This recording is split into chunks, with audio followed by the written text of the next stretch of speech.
9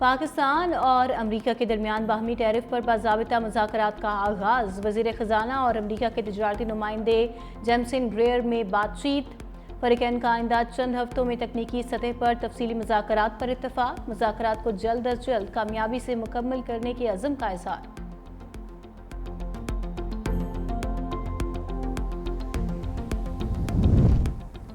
فوج کا کام ملک کا دفاع ہے، عدلیہ کے فرائض سر انجام دینا نہیں۔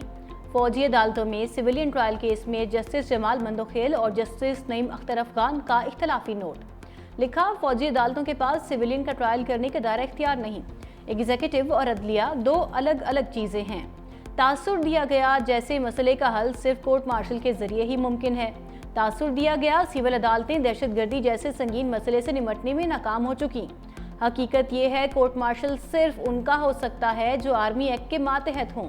کورٹ مارشل ان افراد کا ہو سکتا ہے جو فوجی جرائم یا عمومی جرائم کے مرتکب ہوں۔ موجودہ اپیلیں وفاقی، پنجاب اور بلوچستان حکومت نے دائر کی۔ ایسا معلوم ہوتا ہے بدقسمتی سے ان حکومتوں کو فوجداری عدالتوں پر اعتماد نہیں رہا۔ افسوس ہے ان منتخب حکومتوں نے فوجداری عدالتوں پر اعتماد ختم کر دیا۔ ان حکومتوں نے غیر سنجیدہ سیاسی نوعیت کے کیسز کے حل کا بوجھ فوجی عدالتوں پر ڈال دیا۔ دنیا کے کسی بھی ملک میں دہشت گردی کے مقدمات کورٹ مارشل میں نہیں لائے جاتے۔ فوجی عدالتوں میں سویلینز کے ٹرائل کی اجازت دینے کا فیصلہ چیلنج، سابق چیف جسٹس جواد خواجہ نے نظر ثانی درخواست دائر کر دی۔ آئینی بینچ نے فوجی عدالتوں کے کیس کا فیصلہ واپس لینے کی استدعا، کہا سپریم کورٹ نے حقائق اور قانون کا درست جائزہ نہیں لیا، فیصلے میں غلطی کی نشاندہی ہو جائے تو تصحیح کرنا عدالت کی ذمہ داری ہے۔